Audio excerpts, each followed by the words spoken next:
When the galaxy discovered humans aren't peacekeepers but patient assassins. Part 4. The first Krell installation fell in silence. No explosions, no dramatic battle. The command center on Krell Prime simply locked itself down at Aero 200 local time. Every door sealed. Every computer terminal displayed the same message in Krell script. For Harmony Station. Inside, 300 Krell military officers found themselves trapped in their own facility. The life support was working. The lights were on, but they couldn't access any systems or open any doors. They were prisoners in their own headquarters. Outside the building, people who had been Krell citizens went about their morning routines. Merchants opened shops. Workers commuted to their jobs. Nobody noticed anything wrong with the command center because nobody could see inside its sealed walls. By the time Krell authorities tried to force the doors, it was too late. When they finally cut through the reinforced barriers 6 hours later, they found the facility empty of anything useful.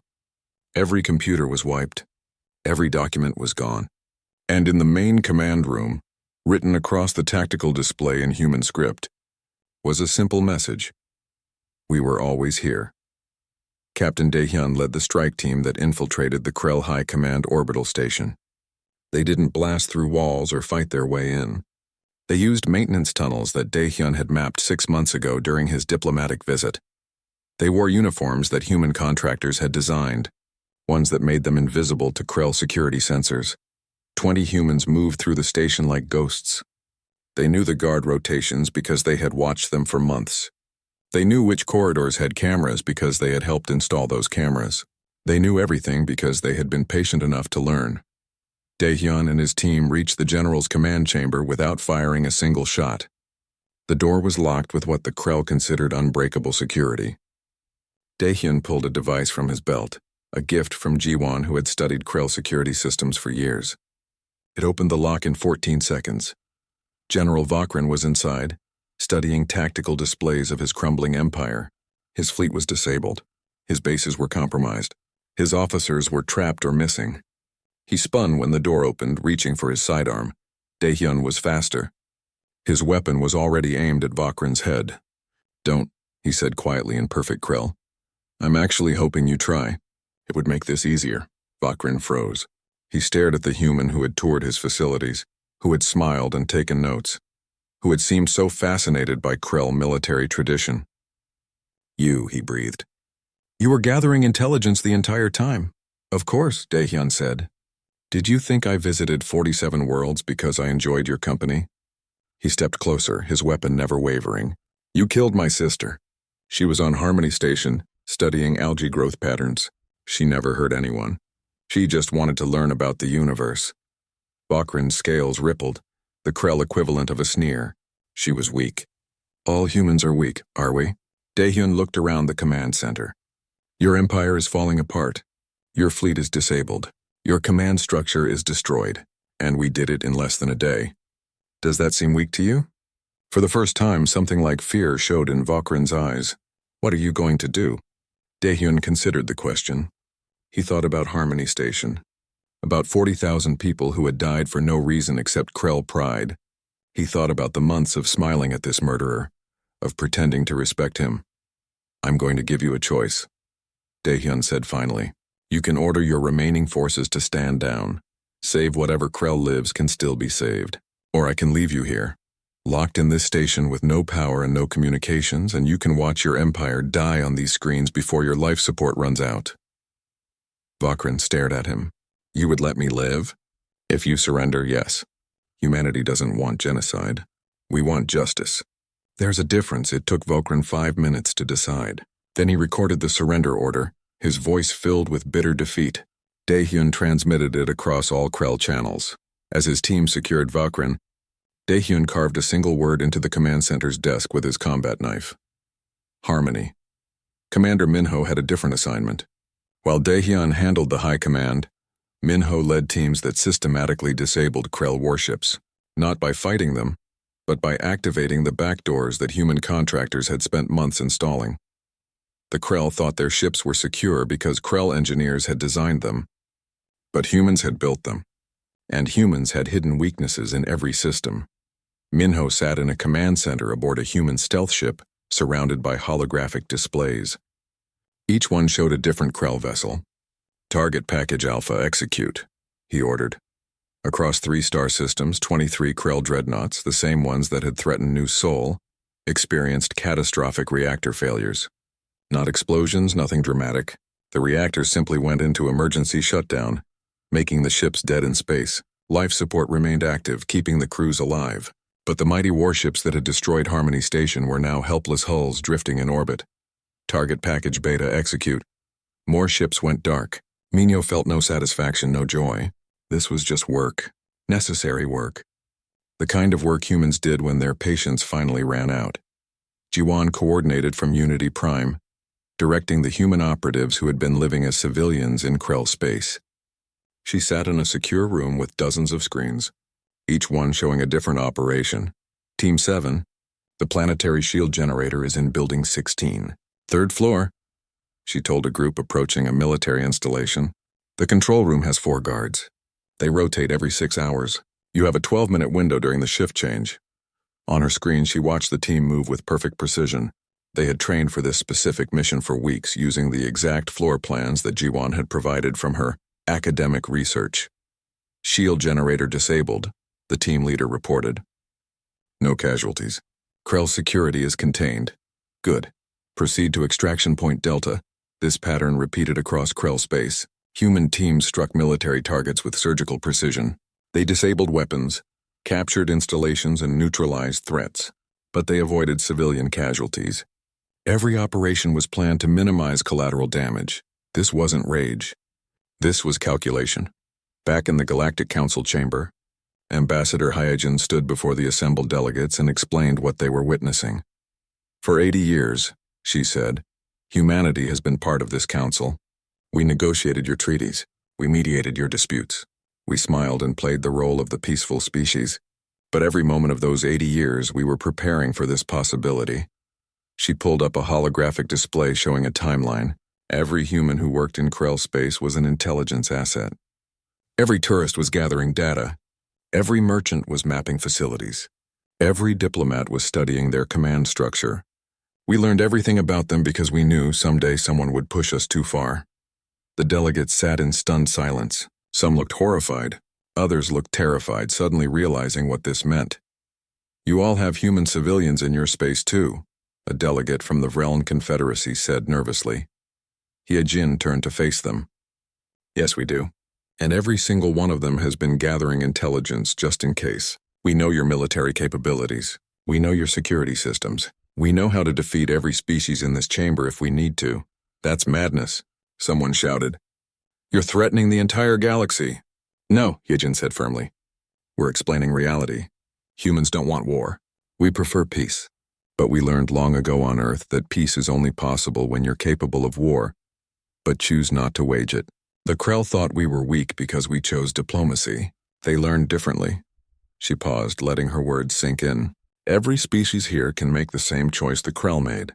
You can test us, attack our people, dismiss our warnings. Or you can understand that when humans say we want peace, we mean it, because we know exactly how terrible the alternative would be."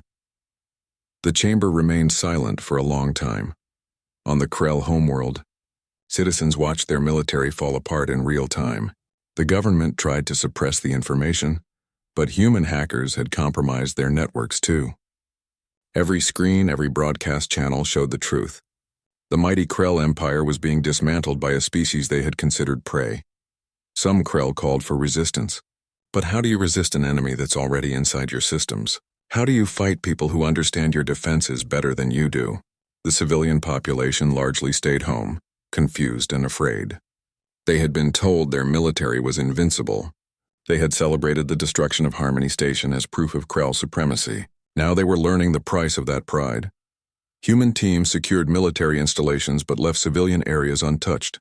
They disabled warships but didn't destroy cities. This wasn't conquest. This was a very specific kind of justice. 3 days after the operations began, the Krell Empire effectively ceased to exist as a military power. Their fleet was disabled. Their command structure was captured or neutralized. Their weapons were offline. 3 centuries of military dominance ended in 72 hours. When the galaxy discovered humans aren't peacekeepers, but patient assassins. Part 3 months after Harmony Station became a cloud of debris, Captain Daehyun stood in the grand hall of the Krell Military Academy on their homeworld. Around him, young Krell warriors practiced combat techniques that their species had perfected over centuries. They moved with deadly grace despite their size, their scaled bodies rippling with muscle. General Vakrin himself had invited Daehyun to observe the training. It was meant as an insult, a reminder of human weakness. "Look at our warriors," the invitation implied. "This is what real strength looks like." Daehyun watched everything with a pleasant smile on his face. He asked questions like an eager student. He took notes on a tablet that everyone could see. He praised their techniques and traditions, and all the while his augmented contact lenses were recording everything at microscopic detail: combat patterns, reaction times, weak points in their defensive stances. The data streamed silently to his ship's computer. "Your warriors are magnificent," Daehyun told Vakrin with genuine-sounding admiration. "Humanity has much to learn from Krell martial traditions." Vakrin's chest swelled with pride. "Perhaps if your species trained as we do, stations like Harmony would not need to be destroyed." "Strength keeps the peace, Captain, not words." "A valuable lesson," Daehyun agreed, bowing respectfully. Inside, he was counting the guards, memorizing their patrol routes, noting the security systems. In 6 months, when the time came, his teams would need exactly this information. Lieutenant Minho was 3 star systems away, attending a Krell trade conference. He played his role perfectly, the young officer who seemed slightly overwhelmed by the grandeur of Krell commerce. He asked naive questions about their supply chains. He accidentally spilled his drink at a reception, causing minor chaos that let him observe how their security responded to unexpected incidents. A Krell logistics commander named Thorak found Minho amusing. Over drinks, Thorak explained how the Krell military maintained its vast empire. He showed Minho charts of supply routes, thinking the human was too simple to understand their significance. Minho nodded along, appearing confused by the complexity. His cybernetic implants, hidden beneath his skin, recorded every detail. Later in his hotel room, he would compile the data and send it through encrypted channels to Earth. Those supply routes would be very important soon. "You humans are so concerned with understanding others," Thorak said, his translator making his voice sound almost friendly. "It is inefficient. Better to simply take what you need." "Maybe you're right," Minho said, smiling sheepishly. "We're not a warrior species like yours. We just try to get along." Thorak laughed and ordered another round of drinks. He had no idea he was talking to a man who held expert certifications in 17 different combat styles and had memorized the specifications of every Krell warship in the fleet. Jiwan had become something of a celebrity in Krell space. Her academic papers on Krell military culture were bestsellers. She received invitations to speak at universities, military academies, and government facilities. The Krell were proud that a human scholar recognized their superiority. At each location, Jiwan gave brilliant lectures. She praised Krell's strategic thinking. She analyzed their historical battles with academic precision. She asked permission to study their monuments and military installations for her next book. Permission was always granted. After all, what harm could one human scholar do? What they didn't know was that Jiwan had 3 doctoral degrees in xenotechnology, chemical engineering, and networked systems. Every monument she studied contained sensors she left behind. Every facility she visited had its security systems mapped within hours of her arrival. Her books contained coded messages that other human operatives could read perfectly. She stood before a statue of an ancient Krell conqueror, recording notes for her research. Her scanner, disguised as a camera, penetrated deep into the building's infrastructure. She located power conduits, communication hubs, and structural weak points. All data was stored in her neural implant, ready for extraction. A Krell professor named Velkar approached her. "Your work honors our people, Dr. Jiwan. You understand what makes the Krell great." "I'm just trying to learn," Jiwan said warmly. "Your civilization has so much to teach. In fact, I was hoping to visit the orbital shipyards next month for my chapter on modern Krell military innovation. I will arrange it personally," Velkar promised. "Any friend of Krell culture is welcome." Jiwan thanked him graciously. Another facility mapped. Another target acquired. Back on Unity Prime, Ambassador Heejin continued her diplomatic work. She attended council meetings, filed reports on the investigation into Harmony Station, and maintained her reputation as a patient, peaceful negotiator. The investigation was proceeding slowly, as everyone knew it would. Committees formed subcommittees. Reports were written and rewritten. The Krell delegation barely attended anymore. Why bother? Nothing would come of it, but Heejin used every session to gather intelligence. She spoke with representatives from other species, learning about their relationships with the Krell. She discovered which species secretly feared the Krell, which ones had lost territory to them, which ones waited for any opportunity to see them weakened. She filed all of this away. Allies for later, perhaps, or at least species who would stay neutral when the time came. In private meetings with other human diplomats, Heejin reviewed target lists that were growing by the day. Every human in Krell space was an intelligence asset. Merchants mapped spaceports. Tourists photographed military installations. Contractors working on Krell ships installed backdoors in their computer systems. Engineers building Krell stations included structural weaknesses that would be invisible until activated. "We have operatives in place on 47 Krell worlds," reported Hansel, Earth's intelligence coordinator. 83 military installations have been mapped. We've identified the command structure for their entire fleet. "And the gifts?"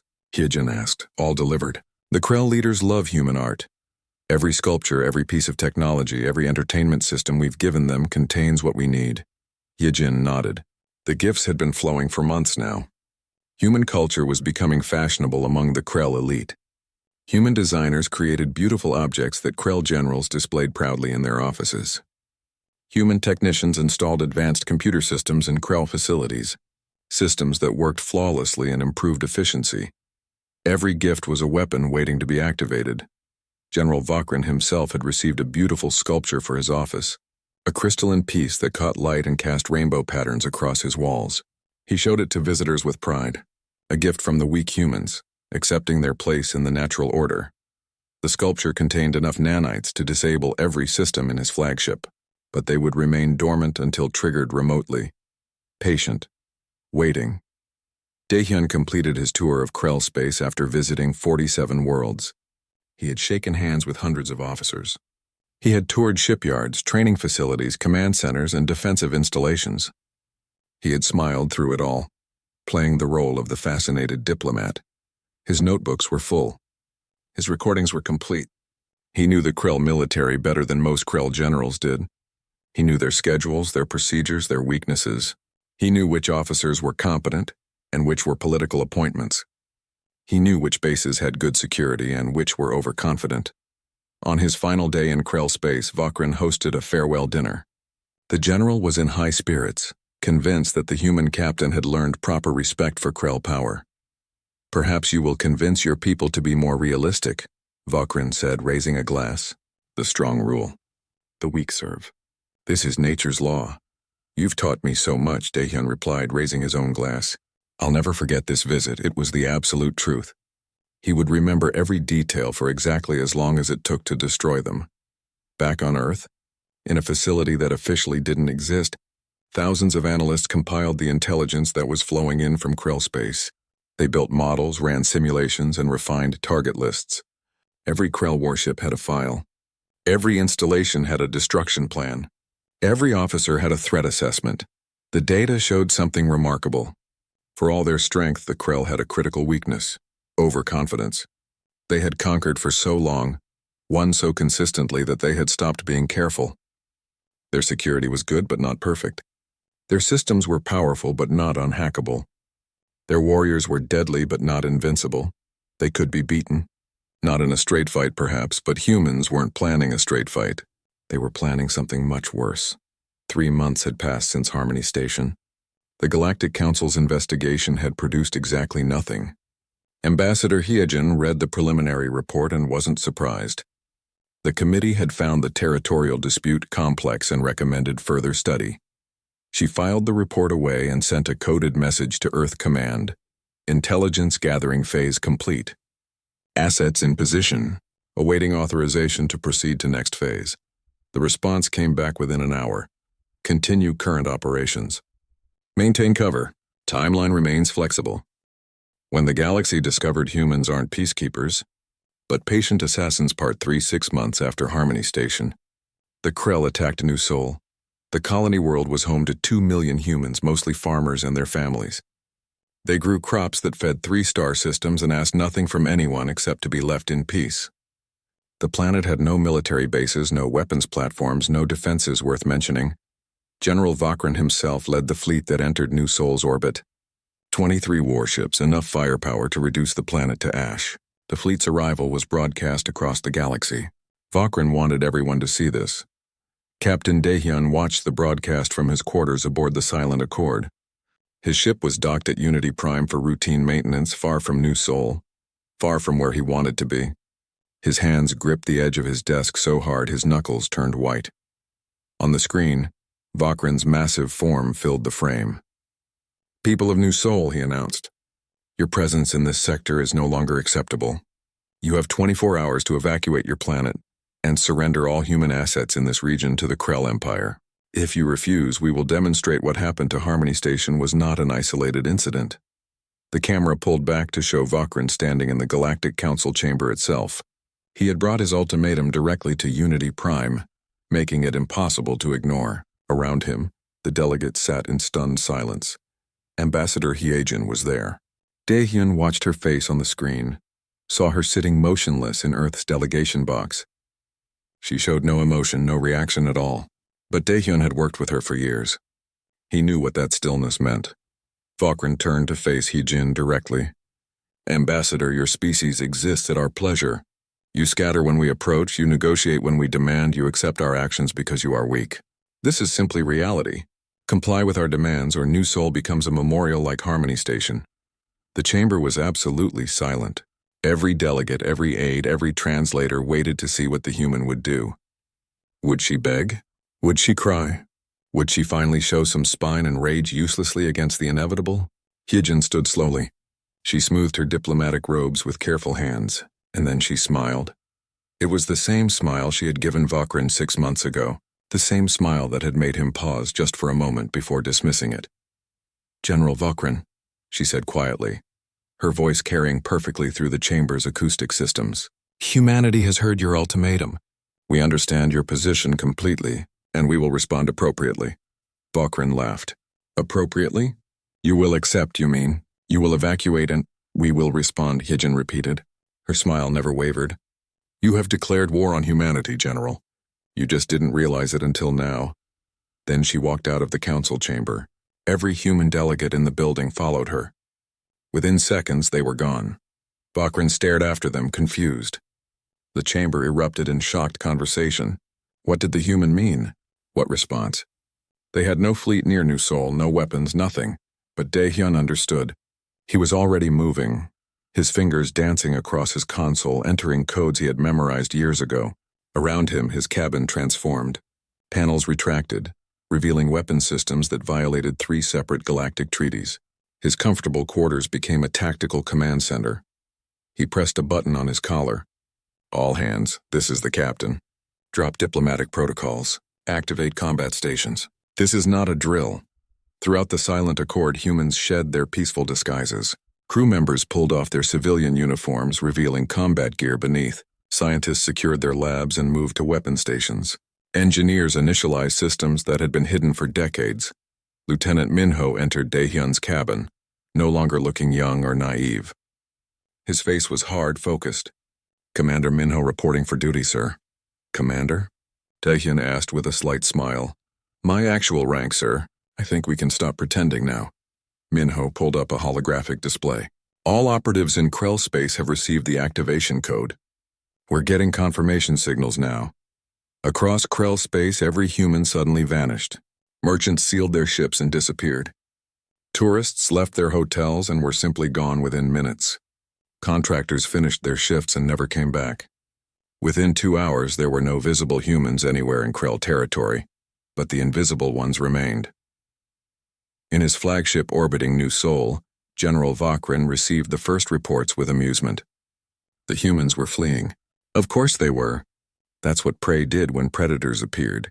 Then his communications officer reported something odd. General, we cannot locate any of the human ships that left. They're not showing up on any tracking systems. They probably have some new stealth technology, Vakrin said dismissively. It doesn't matter. Focus on New Sol. Begin preliminary bombardment in... The lights went out, not just in his command center. Across his entire flagship, emergency systems kicked in after a moment, but they were operating at barely 30%. Vakrin grabbed his personal communicator to contact the other ships in his fleet. Static. Get communications back online, he roared. Engineering report! What happened to our power? His engineering officer stared at his console in disbelief.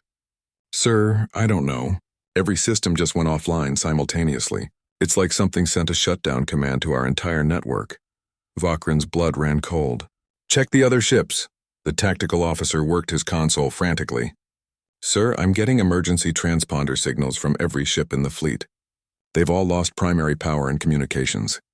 In orbit around New Sol, 23 Krell warships drifted helpless. Their weapons were offline. Their shields were down. Their mighty engines were silent. On the planet below, 2 million humans waited in their homes, confused and terrified. They had been told to evacuate but had nowhere to go. They watched the Krell fleet in their skies and prepared for death. Instead, they watched the warships go dark. Back on Unity Prime, Ambassador Hyejin walked into the human embassy's secure room. Her diplomatic robes came off, revealing the uniform beneath. Black, unmarked except for a single insignia on the collar. Earth Strategic Command. Hansel was already there, coordinating with the dozen human operatives who had dropped their various covers. All assets activated, he reported. Krell military command structure is compromised. Fleet power systems disabled. Ground installations experiencing cascading system failures. Casualties? Hyejin asked. Minimal so far. We're targeting military systems only as planned. Hyejin nodded. The plan had always been precise. No civilian casualties if possible. This wasn't genocide. This was surgery. Ji-Wan was 3 light-years away, standing in what had been her apartment on a Krell academic world. Her books and research materials were already packed and removed. She pressed a button on her wrist device. Across the planet, in 17 military installations she had visited over the past months, the monuments and buildings she had studied so carefully suddenly showed their true purpose. The sensors she had planted activated. Electromagnetic pulses rippled through command centers. Security systems locked down, trapping officers in their own bases. Communication arrays went silent. Ji-Wan walked out of her apartment and down the street like any other civilian. By the time Krell security realized what had happened, she was off-planet, traveling on a freighter with new identification papers. Captain Daehyun studied the tactical display in his cabin. The Silent Accord was no longer pretending to be a diplomatic vessel. She was a warship, armed with weapons that Earth had been developing for decades, waiting for exactly this moment. Sir, we're receiving deployment orders from Earth Command, Minho reported. We're to proceed to Krell homeworld, coordinate with operative teams already in position. Any word on New Sol? Yes, sir. The Krell fleet is disabled. Our reinforcement fleet will arrive in 6 hours to secure the planet. No shots will be fired unless the Krell force the issue. Daehyun allowed himself a small smile. And General Vakrin? Still in orbit, powerless, confused. Minho's expression was grim satisfaction. I imagine he's starting to understand now.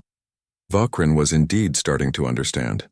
Locked in his darkened flagship with only emergency lights flickering, he finally recognized the truth. The gifts. The visitors. The friendly merchants and naive tourists and helpful contractors, all of them had been weapons. The beautiful sculpture in his office wasn't art. The computer systems that had improved his fleet's efficiency were Trojan horses. The humans who had worked on his ships had sabotaged them from within.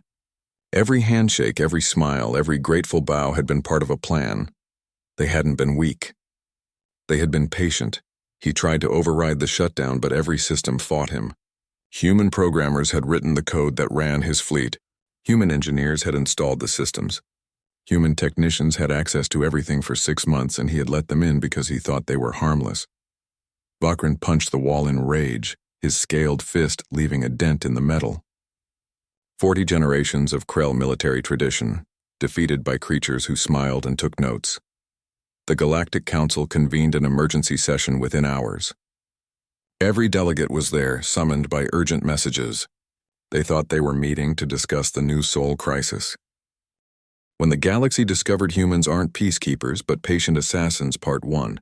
The emergency klaxon screamed through Harmony Station at 0347 Galactic Standard Time. Captain Daehyun was drinking coffee in his quarters aboard the diplomatic vessel Silent Accord when the first reports came through. He set down his cup carefully and watched the screen as the station where his sister worked simply ceased to exist. 40,000 people. Gone in 17 seconds. The Krell dreadnoughts hung in space like metal predators, their weapons still glowing from the discharge. The lead ship broadcast a message across all frequencies. General Vakrin himself appeared on screens throughout the sector. His scaled face twisted into what passed for a Krell smile. The station violated territorial boundaries, Vakrin said, his translator rendering his words into 100 languages simultaneously. This is the consequence. Let all species understand that Krell space is Krell alone. Daehyun closed his eyes for exactly 3 seconds. When he opened them, his face showed nothing. No rage, no grief. Nothing at all. He pressed a button on his desk and spoke calmly into the communicator. Lieutenant Minho, please come to my quarters. The young officer arrived 2 minutes later, his uniform pressed, his expression concerned but controlled. They had worked together for 6 years. Minho was 28 and looked younger, with a face that other species found disarming and innocent. Sir, Minho said quietly, I heard about Harmony Station. Your sister was doing her job, Daehyun finished. As are we. Send a message to Earth Command. Tell them Harmony Station has fallen. Tell them the timeline has accelerated. Minho nodded once. No questions. No hesitation. He understood perfectly what those words meant. How long do we wait? However long they tell us to, Daehyun replied. Days, months, years, however long it takes. 3 days later, Ambassador Heejin stood before the Galactic Council in the Great Chamber on Unity Prime.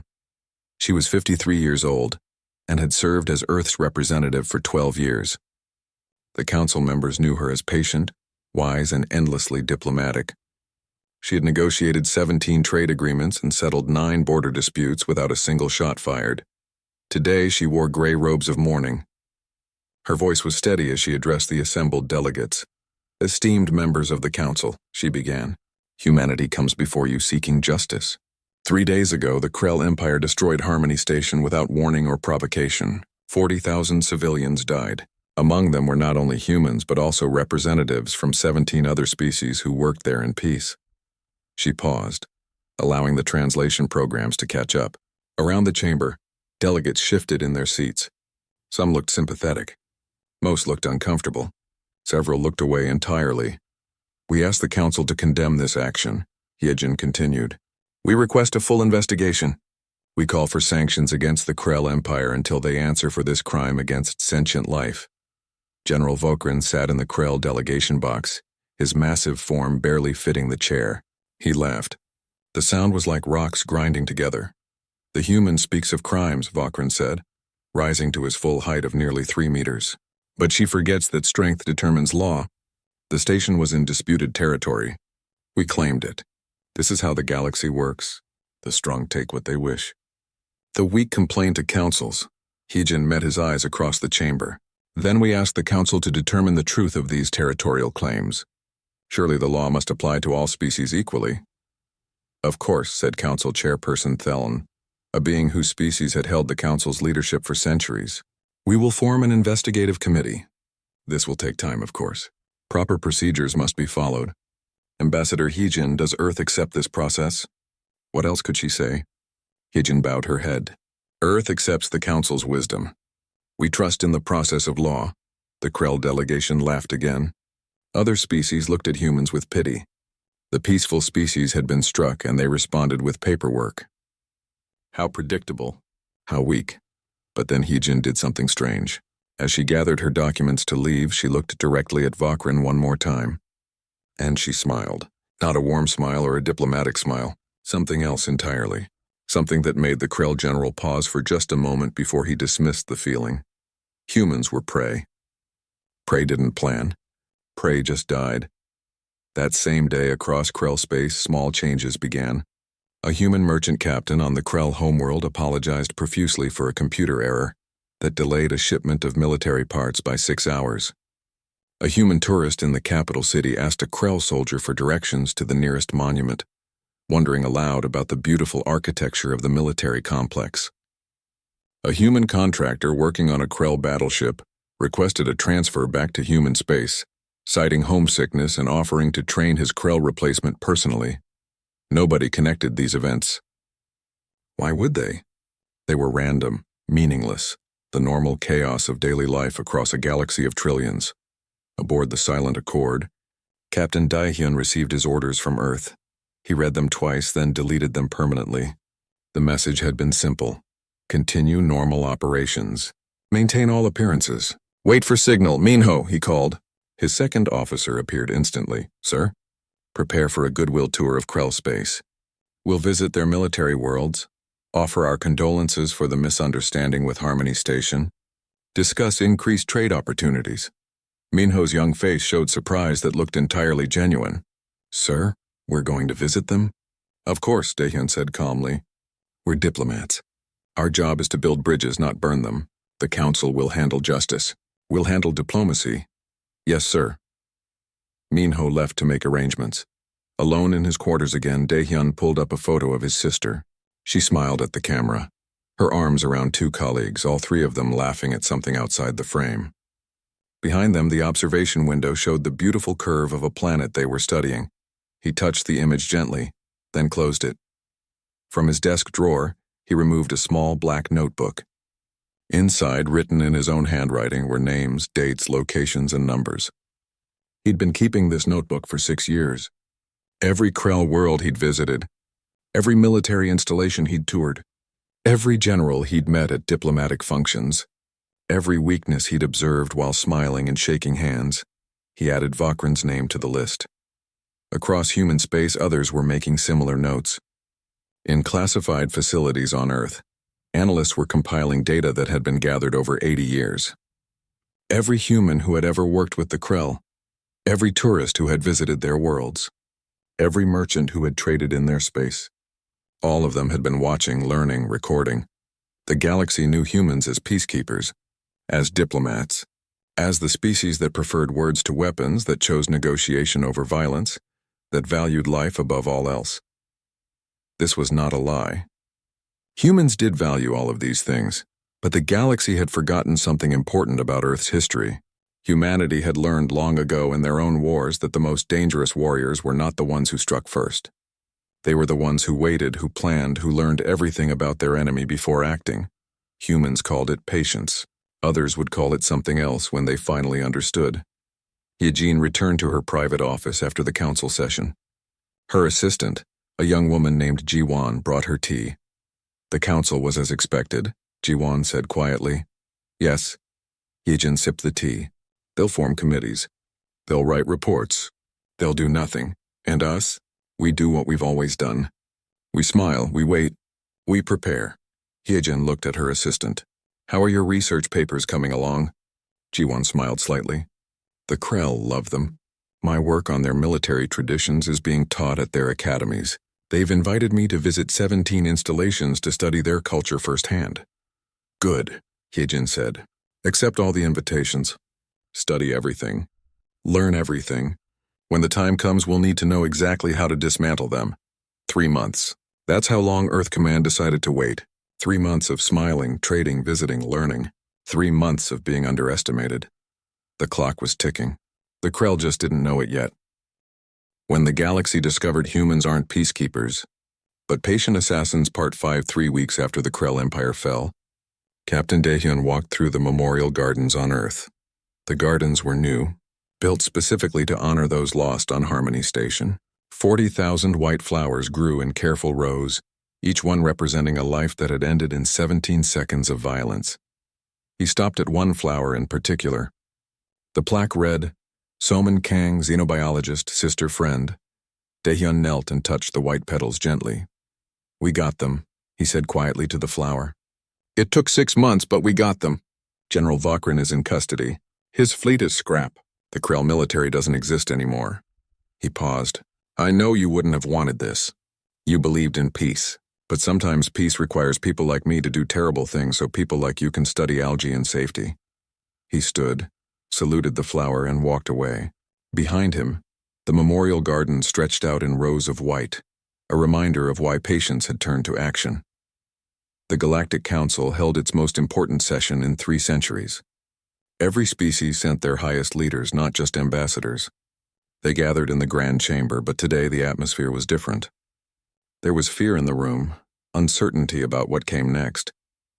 Ambassador He-Jin, still wearing her Strategic Command uniform, stood before them. She had been doing this for 3 weeks now, answering questions, explaining humanity's actions, making it clear what the galaxy had failed to understand for 80 years. The question before this council, said Chairperson Theln, is what to do about humanity. Some members call for sanctions. Others suggest expulsion from the council. Some even speak of forming a coalition to contain human expansion. He-Jin listened patiently. Then she spoke. Before you decide, I want to make sure you understand what happened. The Krell destroyed Harmony Station, 40,000 civilians dead. This council formed a committee. You wrote reports. You did nothing. She pulled up images of the destroyed station. Some delegates looked away. Others stared in uncomfortable silence.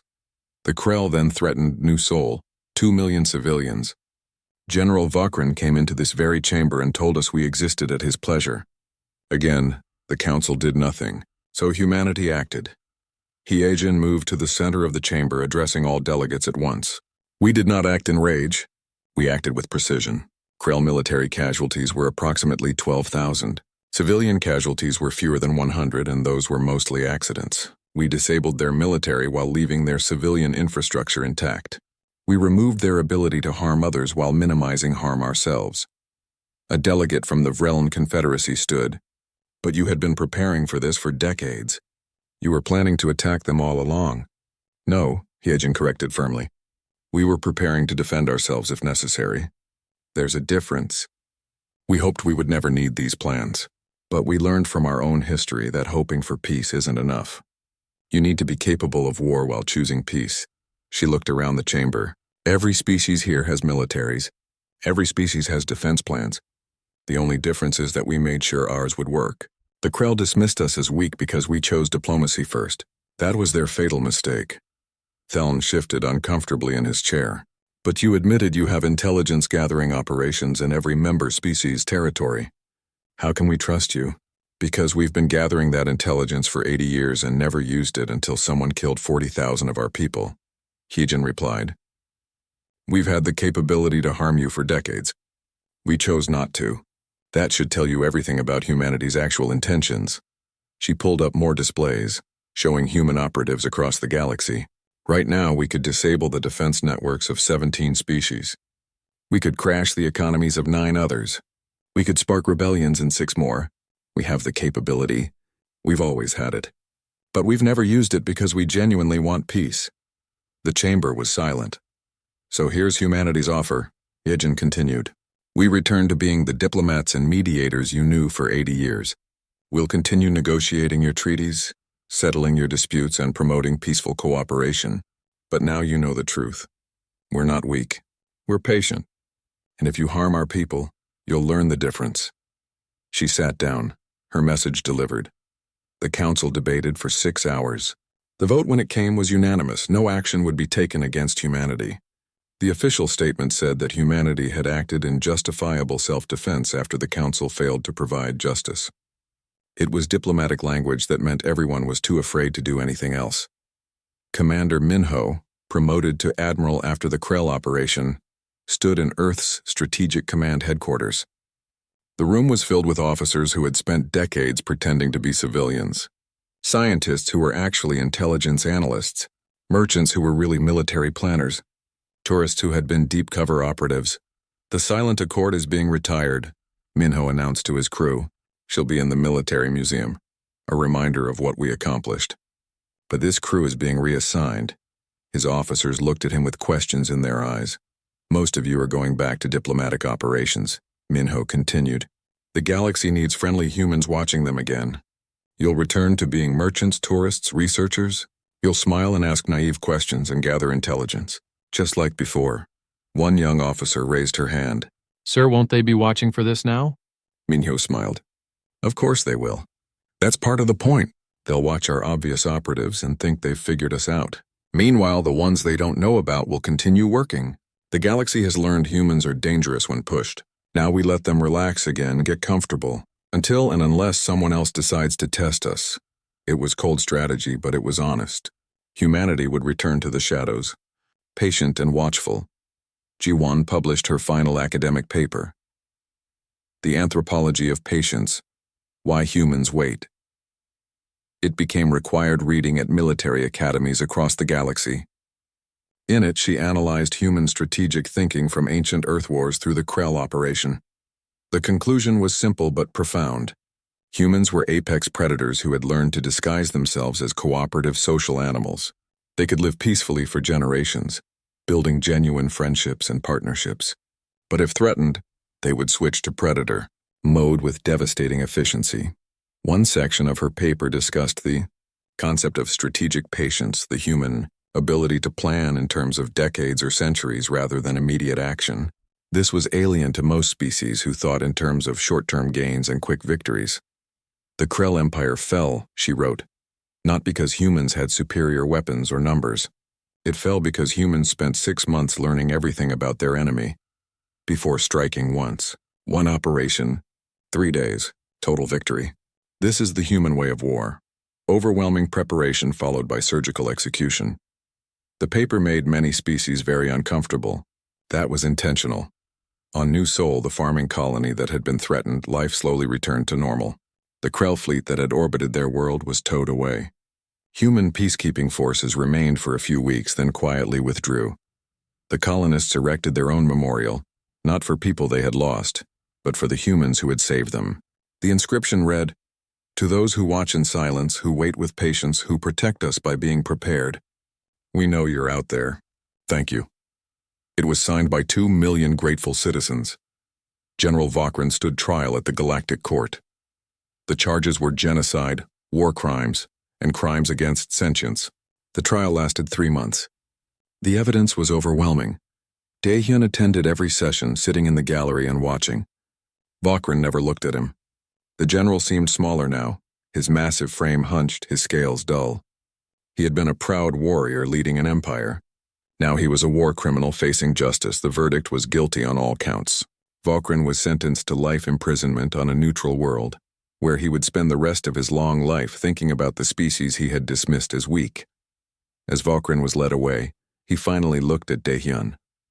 Their eyes met for a moment. The Krell general opened his mouth as if to speak, then closed it. What could he say? He had been beaten at his own game by prey that turned out to be predators. Daehyun left the courtroom without a word. Justice was served. His sister could rest. Ambassador Hyejin stepped down from Strategic Command and returned to her role as Earth's diplomatic representative. She changed back into her gray diplomatic robes, put away the military uniform, and went back to attending council sessions. The first time she entered the chamber after the Krell operation, every delegate fell silent. She walked to Earth's delegation box, sat down, and smiled pleasantly at Chairperson Thelm. "I trust we can begin today's agenda," she said warmly. "I believe we were discussing trade routes in the Outer Rim." Slowly, carefully, the council returned to normal business. But nothing was truly normal anymore. Everyone knew what humanity was capable of. Every species watched their human residents with new eyes. The merchants and tourists and researchers who seemed so friendly, were they gathering intelligence? Probably. But as long as you didn't attack humans, it didn't matter.